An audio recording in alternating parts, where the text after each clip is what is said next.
So should you get a greenhouse? That's today's topic for today's vlog, Sunday vlogs, always at 12 o'clock on Sundays, unless of course I skip a Sunday. Anyway, today I want to talk about this greenhouse.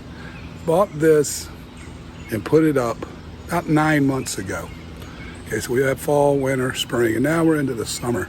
I just want to drop some ideas if you're thinking about getting a greenhouse. Well, the first question is, should you?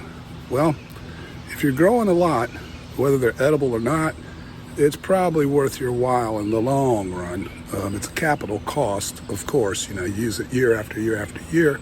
So if you're buying a lot of starts, then yeah, you should consider a greenhouse and start your own seeds.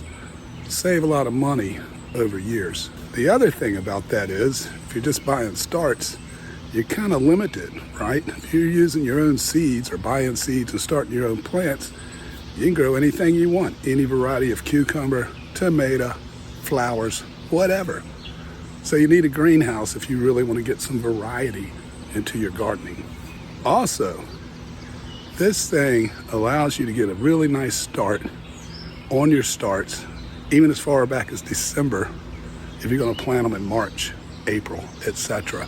Flowers, nightshades like peppers and tomatoes, cucumbers, some cucurbits. I mean, some of that stuff you don't really want to start that early. You're gonna mess the timing up.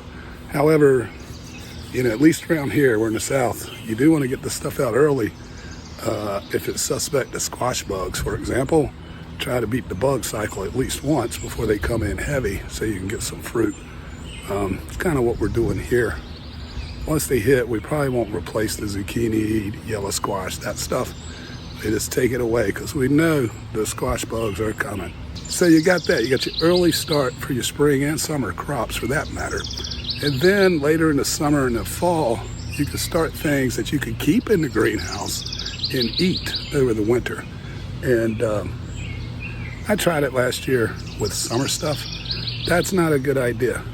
Stick with stuff that actually doesn't mind the cool season. You're really just trying to prolong that fall weather through the winter, which is easy to do with the greenhouse, at least in my location. Now, right when I was getting ready to speak, that fan kicked off.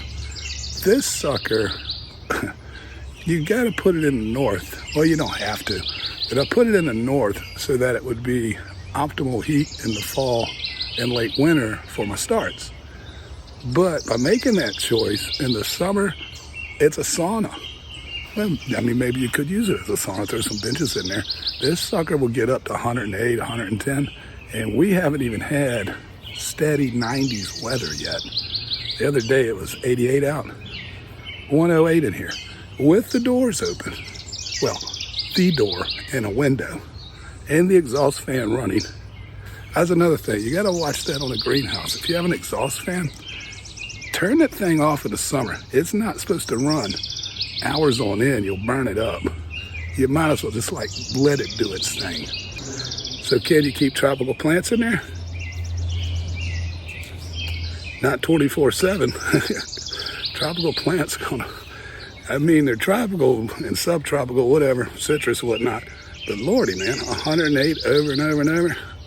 They don't grow in the desert, They grow in the subtropic, but not the desert. Okay, why don't you put a shade cloth over it, Jamie? Well, I tried that. Negatory. Doesn't matter. This stuff, right, plexiglass, whatever you want to call it, it cranks it up in there. Now, it will dry it out. So I keep a barrel of water, 17-gallon barrel of water in there. Try to keep some humidity in there. Not so much for the summer, other than to protect the wood and the plastics in there. But really for the later summer, early summer, you don't want it all dry in there when you're trying to get things started.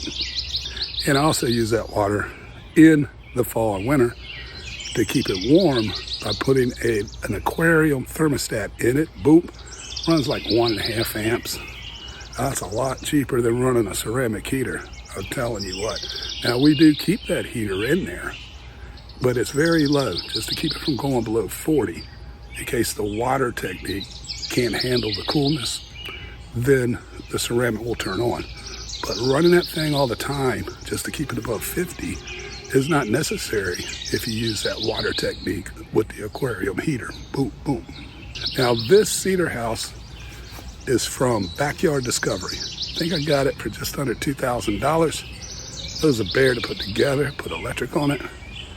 You don't have to do that. You don't have to spend that much money.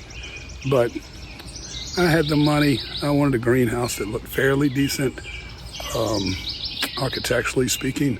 Not that there's anything wrong with the metal and glass. I just wanted something a little different than that. And we have a cedar pergola and a cedar shed. So I thought, we'll get this cedar. And I use a sled, like a dormer shed. Right, roof line. It's not an A-frame. That way I only have the two seams to worry about and not worrying. I mean, if you get the A-frame, when you get problems, you got a bigger ladder to get on. I could get on the back without leaving the ground. Anyway, you don't have to spend that much. If you're looking to get a greenhouse, I mean, you can get by on just about anything they sell out there. In fact, we just had like that tent style here before. It worked fine, but it was, super inexpensive. So we just went up to this. Now, that's 6 by 9. We've got 4 beds here and grow a lot of flowers and stuff. If I had to do it again, I would get 6 by 12.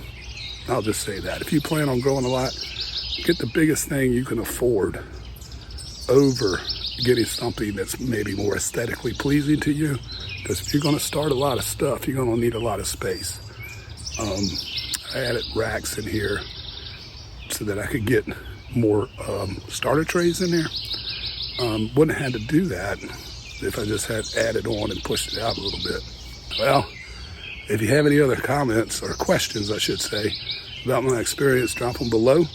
And thanks for tuning in. Like I said, Sunday vlogs every Sunday, unless I just take it off. And you can figure that out because it won't be posted. We'll see you on the next one. Happy gardening, everybody.